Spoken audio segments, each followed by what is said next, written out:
Come on, both of you, please get up. I'm just glad that Choco is okay. She was so good to him. Why did it have to end that way?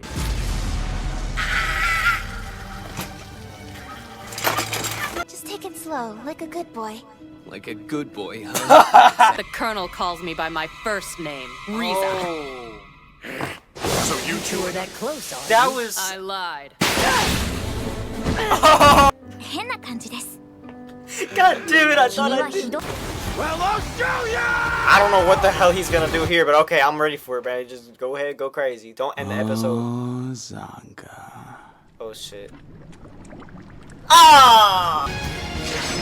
Ah! Welcome to the rule of threes. Oh my god, the rule of threes! Whoa! You don't even know what this. You don't even know what this is, do you? You don't know. You have no idea, because I'm the only one that knows. But now I'm gonna tell everybody what it is, so that now everybody knows. So here's the rule of threes. It's pretty simple. I'm just ranking a bunch of different things in different categories, giving a top 3 for most of it.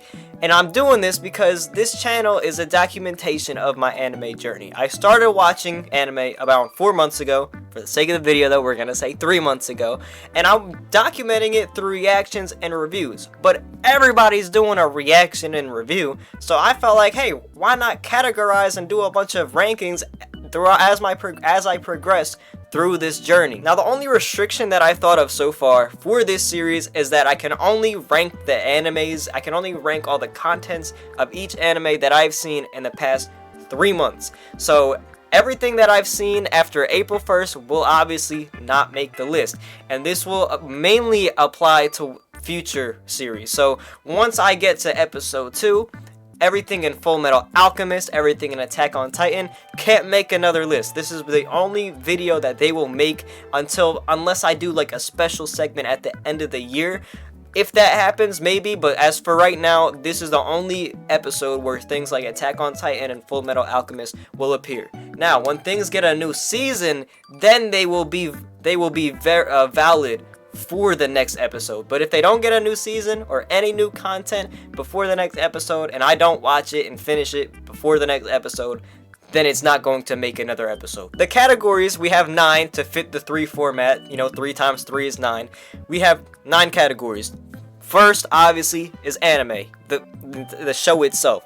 Then we've got main characters. Then we have villains, obviously. Then we have side characters, which is a little bit different because there are so many side characters throughout anime. If I have to dial it down to 3, it'll kind of hurt my soul. So instead I increased that to 9. After villains and after side characters, we have world/setting. After the world building, we have soundtrack. Then we have the best women characters because we gotta represent the women throughout anime. We always gotta represent, because I'm also saying this because there wasn't a lot of representation. So I was like, you know what, let's just give them a whole category to themselves.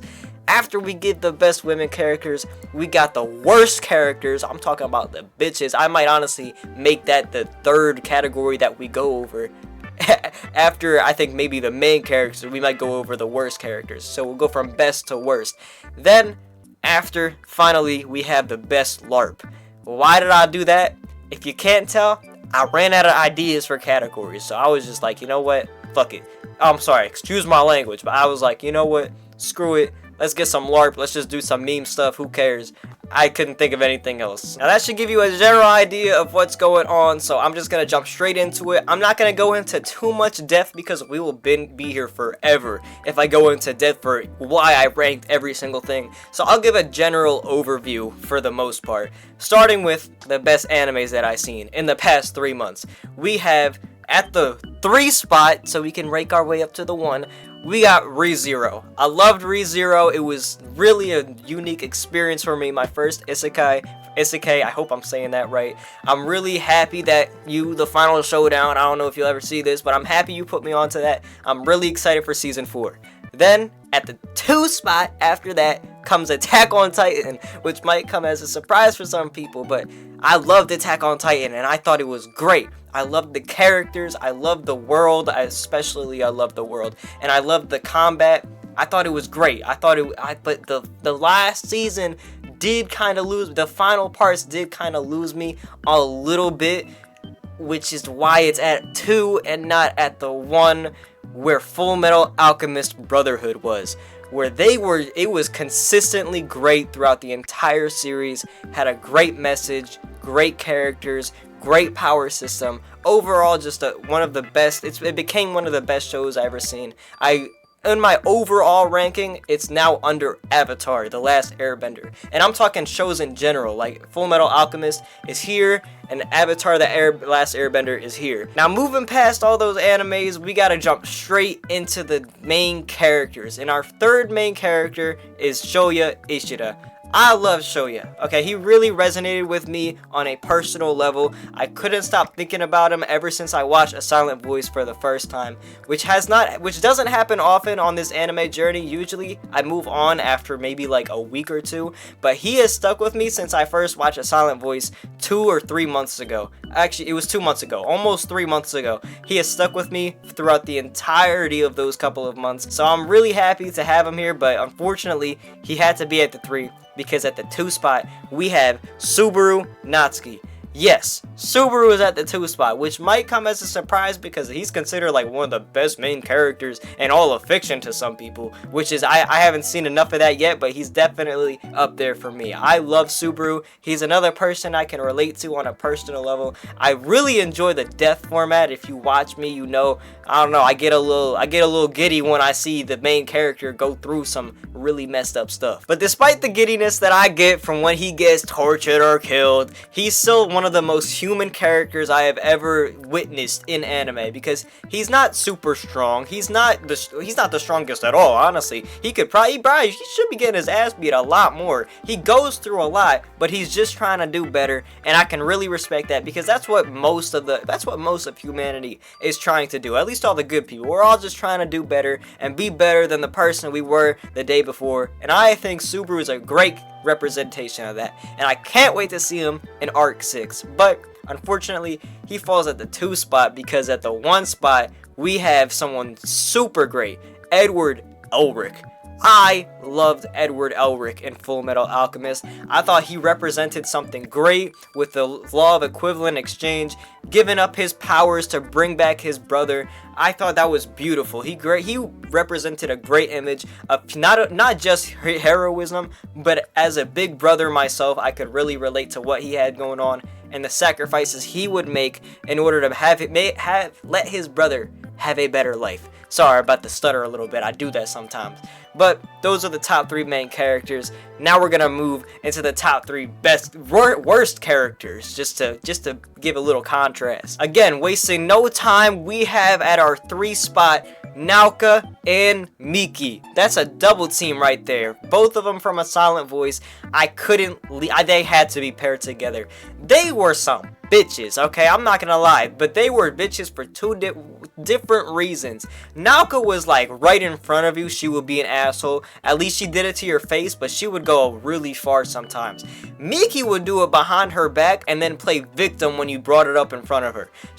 Both of them sucked. I hated both of them. I tried to understand Naoka, but like, I don't know, I heard she did some stuff in the manga, which I shouldn't count, but I can't look past it. So it's just impossible to look past. So both of them get to sit at that 3 spot. But unfortunately, the next 2 are just a little bit, they're just worse, okay? At the 2 spot, we got Regulus. Regulus from ReZero. Dude, I thought he was gonna be so cool. I thought he was gonna be a cool villain.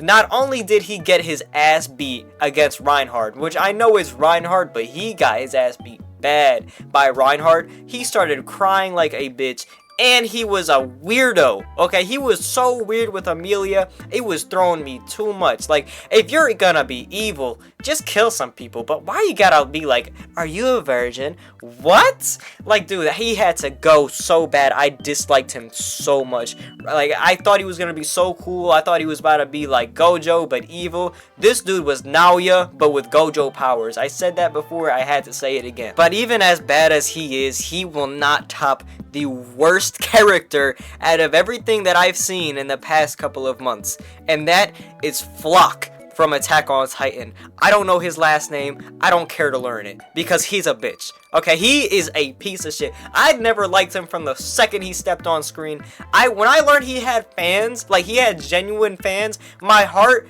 was just confused. I was so conflicted, because why? Why are people fans of this guy? He's a loser. He is a pet. He is nothing more than the pet. He's nothing more than the slave Eren tried to label Mikasa as. He is a loser, and he died like a bitch, and he got my favorite Attack on Titan character killed. He's a loser. I'm so glad he's dead. He's just like Eren. They are some hoes. Eren Yeager, you're lucky you didn't make this list. You could have been on here, okay? I know that comes as a surprise. I'm gonna tell you right now. I was an Eren hater from day one. Flock, you are a bitch. I'm sorry, I'm spending too much time. This is supposed to be brief. I get a little passionate when it comes to hating. Damn, man. Let's move past it. Let's move on to the next one. Because the next one might take a little while. Because we have the side characters. Now, like I said at the beginning, the side characters are taking up 9 slots because there are lots of side characters. It's not like a main character where there's pretty much one main character in each show. Or like a villain where it's primarily like at least 1, 2, or maybe even 3 in each show. This one, there's like tons of side characters, so I had to extend the list and do a little 3x3 action. With that being said, let's jump straight into it and try and be a little brief this time, a little more brief this time. But at the 9 spot, oh my gosh, I almost started at the 1. At the 9 spot, we have Alphonse Elric. I loved him as a character. He was a really cute little brother, but he was also really strong and knew how to take care of himself, which is, again, inspirational. There's a lot of inspirational characters in Fullmetal Alchemist, but Alphonse, great little brother, always stuck up for Ed and could take care of himself on his own and stuck out for him, never turned on him except for the one time where he got a little bit upset.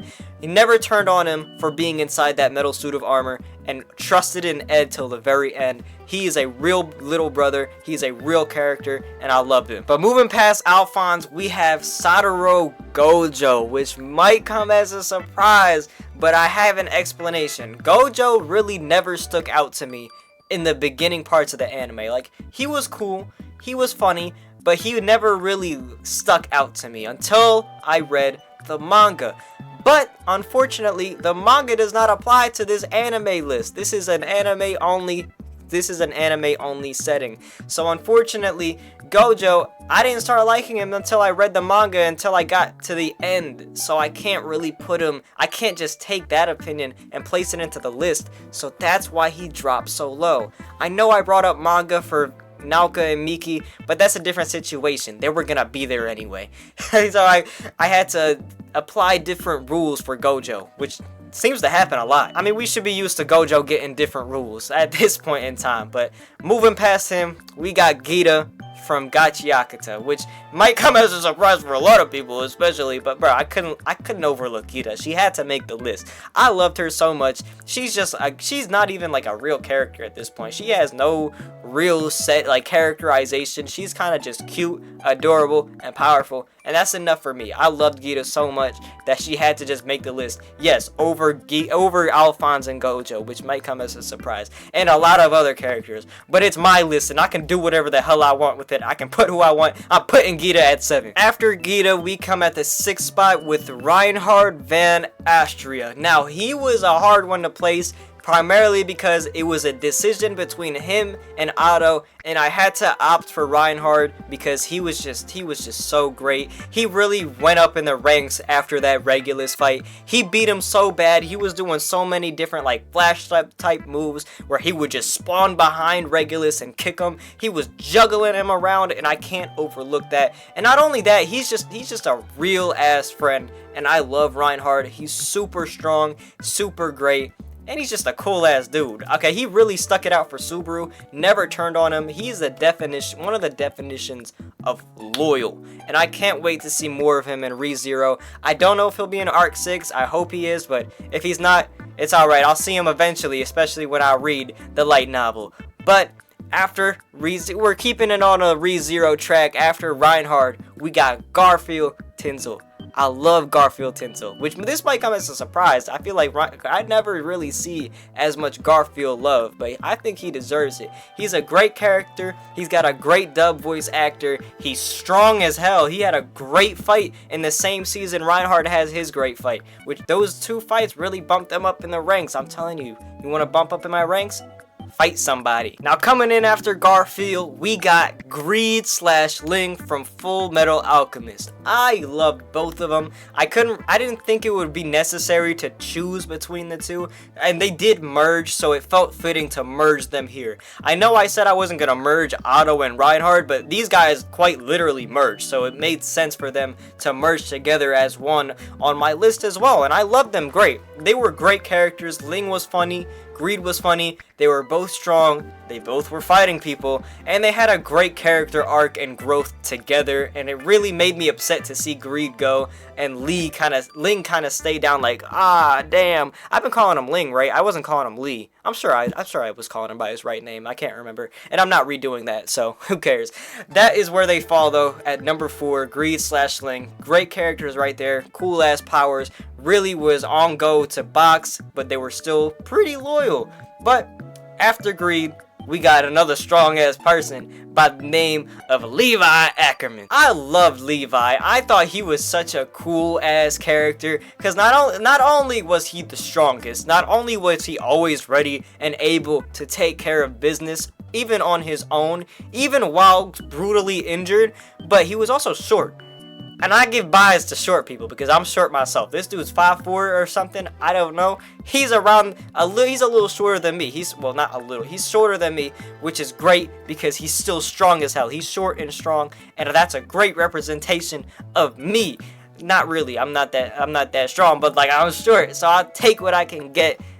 Ed, you betrayed me. Levi, you stuck it out for me till the end. So Levi, you're at my 3 spot.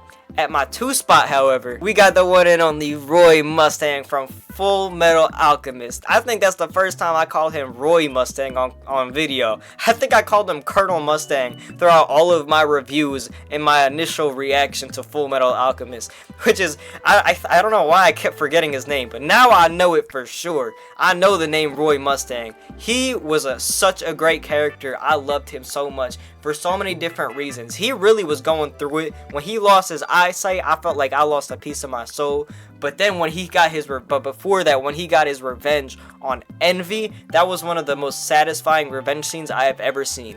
Yes, he killed my wife, Lust, the homunculus, but he got his get back on Envy, and he has fire powers, and those fire powers, they were volatile and strong, and I already love fire, but seeing him utilize fire in his combat technique, that shit was so great. I couldn't leave him off this list. Great character, great powers. When you got fire powers, you're automatically somewhere on this list, for the most part. But unfortunately, fire powers aren't enough to put you at the 1 spot, because the 1 spot is claimed by the one and only Hanji Zoe from Attack on Titan.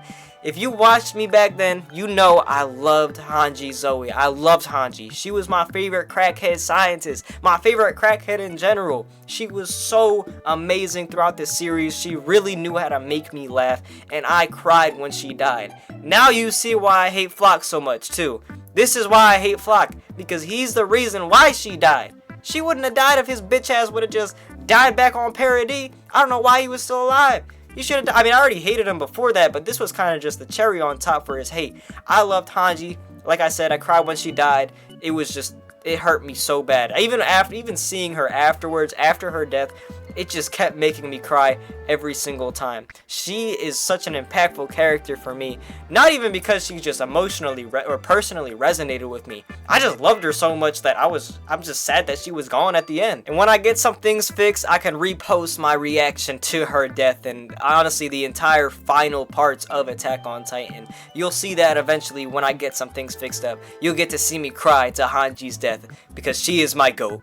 But we gotta move on to the next segment, which is villains. The villains, the top 3 villains. I love villains. I thought villains were great. I saw some great villains throughout my watch through, but these are the top 3. At the 3 spot, we got Reze. Reze, I didn't even know if I should categorize her as a villain at first, but then I started thinking with my brain and was like, wait, hold on, yeah, she kind of is the villain. I know there's another person that is the villain in Chainsaw Man, but she hasn't, she's not here yet, so we can't put her on the list technically. But Reze can make the list, and I put her on the list because she hurt my soul in real life. I'll never forget the first video on this channel that correlated with anime was about how Reze literally took my heart and just ripped it out of my body and then crushed it in front of me. When I saw her betray Denji, my heart broke, and then when she died, my heart broke again. That movie hurt me so bad, I couldn't not put Reze on the list of antagonists.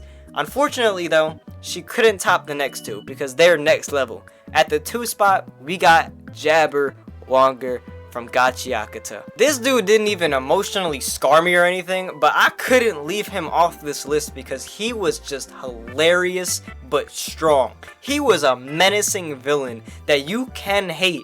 He did weird me out a lot with his masochist nonsense, but he couldn't stop making me laugh. I loved the language. I love Zeno Robinson. He voices Garfield. He voices Jabber. He's gonna voice Casimiro. So honestly, he's Zeno Robinson. Whoever he voices is gonna make the list at some point in time. But Jabber had to make the list. I thought his design was great. His tendency, his maniacal behavior was great. His strength was great. His powers were great.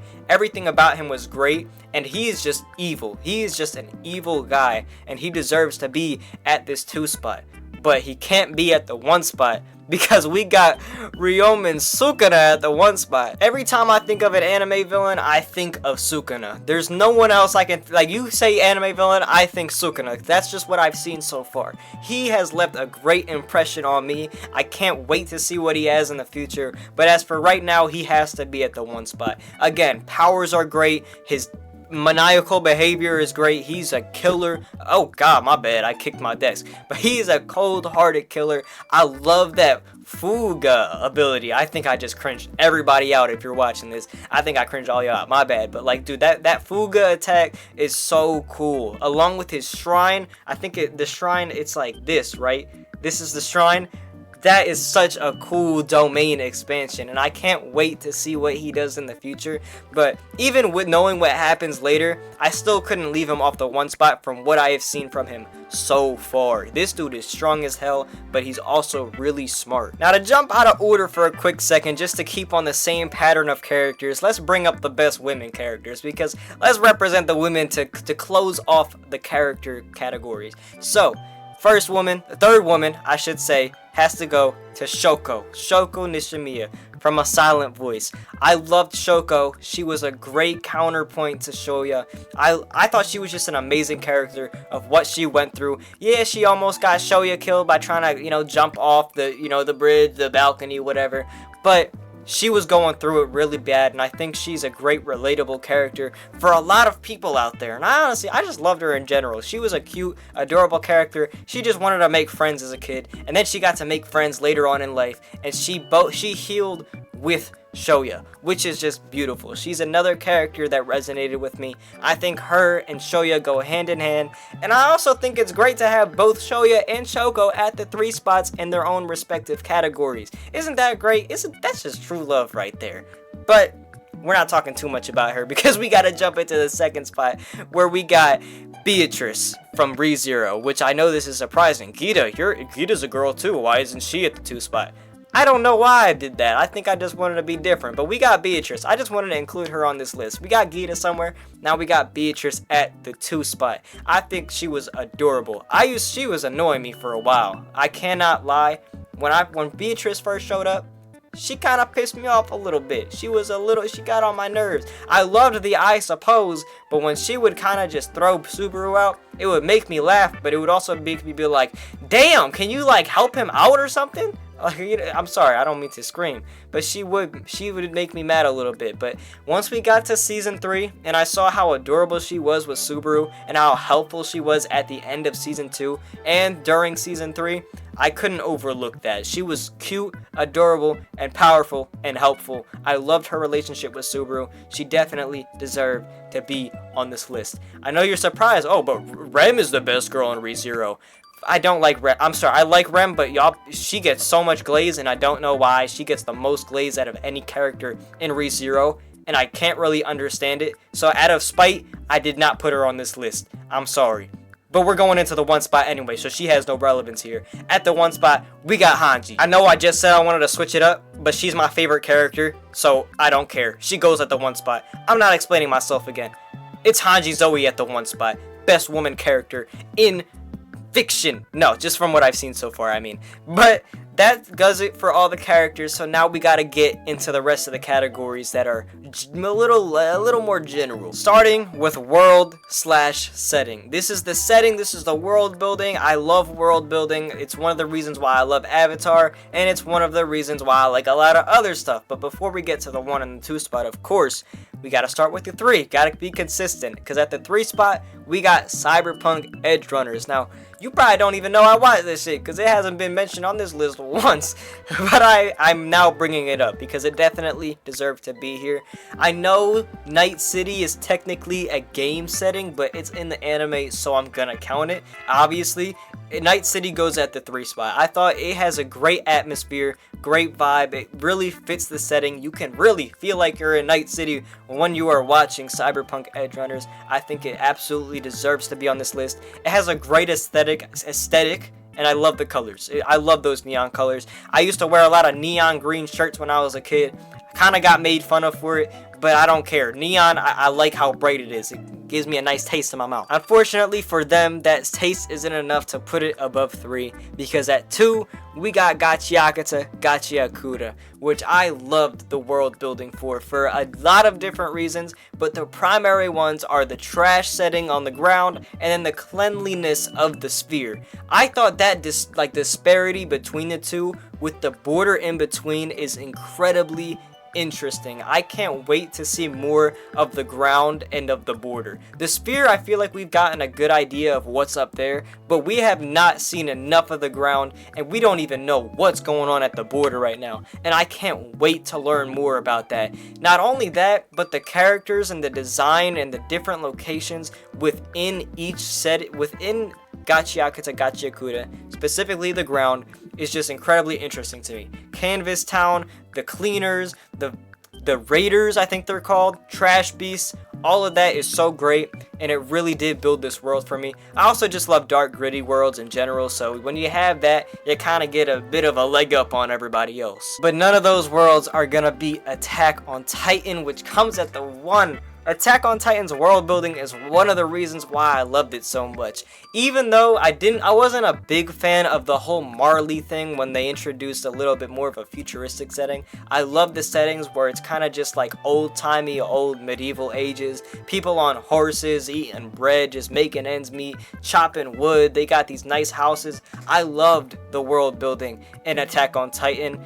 Everything about it was great. I love the nature vibe. I love the medieval vibe. The kings, the queens, whatever they had, the walls. Everything was great. Really kept up with the mystery for a long time. And I'm still sad it's over. I don't know if I'll ever experience another world like Attack on Titan that will uphold to my standards, that is. Now, moving past the world building, we have the second to last category in soundtrack. I love soundtracks. I like music. Believe it or not, I be listening to this anime music in my free time. So, I felt like I was pretty qualified to rank the anime music of the things that I've seen. It's primarily the music, it's primarily openings and endings with a couple of in-between music, you know, couple of soundtracks that happen within the episodes, but it's primarily openings and endings, of course. But to get into the 3 spot, we have another little merger that I just could not overlook.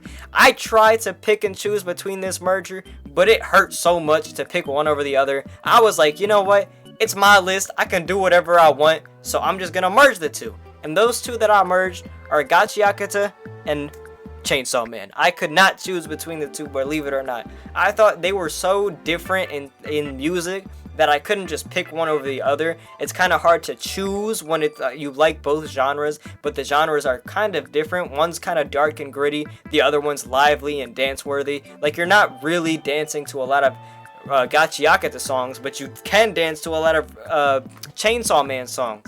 But they're so different that I can't really choose between the two. I can't choose one over the other. I like them both the same. So I just merged them both together. But unfortunately, those two merged together couldn't compete with the 2 spot, which was Jujutsu Kaisen. Because damn, that soundtrack is great. I think the openings are its strongest point because they hit with the opening every single time. The opening animation in the last season didn't hit as much, but we're not talking about animation, we're talking about music. And music-wise, Jujutsu Kaisen is second to none almost, besides who comes at the one spot, but we're not there yet. I loved every single opening from Jujutsu Kaisen. The endings were also pretty catchy, except for the last one, but primarily all of the endings were pretty good. But those openings, there's a lot of them you just can't get out your head. You know, You Are My Special, that's all I got off the top of my head. But all of them are great. That's the one I could name. I don't know the names of the rest besides Aizo, but all of them, great openings. But they couldn't amount to the one spot, because the one spot's Full Metal Alchemist. Now y'all are seeing why it was my #1 anime, because this thing's all over this list. Full Metal Alchemist had one of the best soundtracks in my opinion. I loved every opening, every ending, all of it just stuck with me to the very end. I still listen to a lot of these soundtracks from Full Metal Alchemist, specifically the openings, but even the endings I still listen to. I don't really listen to a lot of endings except for one, which I'm going to get to after this before I get into the last category. I don't listen to a lot of endings, but Full Metal Alchemist endings is the reason why I kind of got tipped. It got tipped to the edge at the one spot, because the endings were hitting, the openings were hitting, everything was hitting, and it's all in my playlist. Now you heard what I just said. I'm not getting into the last category yet before I address this one last thing, which is Bunny Girl Senpai. I did not put Bunny Girl Senpai anywhere on this list because I didn't know where to rank it. Because in my opinion, I feel like a lot of them could have took the one spot for most of the list, and I wanted some variety. So I just opted to just take it out the list entirely and put a bunch of variety in. While also mentioning now that if it wasn't for that decision, it would have been the one spot on a lot of this stuff. Anime probably could have been the one. Side characters could have been the one. Villains, who knows, it could have been the one. Puberty Syndrome is a pretty hefty villain. The soundtrack, I think that definitely would have been at the one. Best women characters, I mean, they would have taken up the whole list. It would have been unfair. All of these characters for Bunny Girl Senpai, all of these aspects, it just would have taken over the list. So I just opted to not put them on the screen. But they definitely deserve to be mentioned in pretty much, it's almost like their own category. They almost get their whole section, because Bunny Girl Senpai is a great anime, and we're all gonna be there for the movie in October. Am I right, guys? I don't know if you guys got my fist bump, but we're there. But now we can get into the last category, my category that I pulled out my ass, the best LARPs. Coming in at the 3 spot, we got Frauta. Yuta is a bum. Why is that at the 3 spot? Because it is a great starter LARP. You don't need to watch any anime. If you call Yuta a bum, you're immediately welcomed by at least half of the Jujutsu Kaisen community. That is great LARPs right there. You can put GIFs, Frauta gets carried by Karika, Yuta bouncing up and down. You could do the one where he's walks surprisingly fast. He's a great LARPing character, great LARP. One of the first LARPs, if we're being honest. So he's a great starter LARP. But he's not enough for the number 2 spot, where we got Jane Juliet. He's a relatively new LARP, but he took over the community by storm. This guy, Jane Juliet, came in out of nowhere, just completely, just RKO out of nowhere on Frauta. Came in, he started talking about let's LARP. You will see Jane Juliet everywhere nowadays. He completely took the LARPing community by storm. If you go anywhere, you will see Jane Juliet. Especially with the new release of the season, the finale release, where his LARPing animations were fully animated and by MAPPA, so you don't have to rely on Ninjaristic Ninja. But even Jane Juliet, with his highest cursed energy output, cannot keep up with the king of LARP, the Aura Monster, Subaru and his stairs. You will never find a better thing to LARP than the Aura Monster, because you don't need to know nothing. I still don't know what the stairs are about, but I still love the Aura Monster. I still love the Subaru stairs. I love Aura stairs. There's so many different variations of these stairs that you will find it everywhere. It has been around for such a long time. These stairs have been around since before I started ReZero. They just took everything by storm, and this storm has been constantly circulating for months, and it has yet to dissipate. And it's not only its longevity that puts it at the 1, but it never fails to make me laugh. Jane Juliet, it can get a little chuckle out of me, maybe here and there. Frauta, I don't really laugh at that anymore. I think it's funny sometimes, but overall, it really gets nothing more than a little smirk. But Aura Monster, when it's in the right context, it's just beautiful. You could just see a random staircase in the middle of nowhere. People will just point out Subaru and be like, look, the Aura Monster stairs. That makes me laugh every single time. And that's why it comes at the one for the best LARP. It's OG, it's been around for a long time, and it never fails to make me laugh because it can just be used in the stupidest contexts. That marks the end of our journey, though. That marks the end of the first episode. I'm so happy to have finally made this. I was planning on it for a long time. I can't wait to move on to the next journey, the next 3 months of anime. Obviously, there's gonna be some reoccurring figures in this next couple of months. ReZero will be a reoccurring figure, and that's everybody. That is the only reoccurring figure that will occur in these next couple of months is ReZero. But that's okay. You don't need a reoccurring figures. It's good to keep things new. I'll see you guys next month in my next Rule of Threes episode/video. I hope you enjoyed this as much as I did. I didn't really enjoy talking that much. I'm not gonna lie, my throat hurts really bad.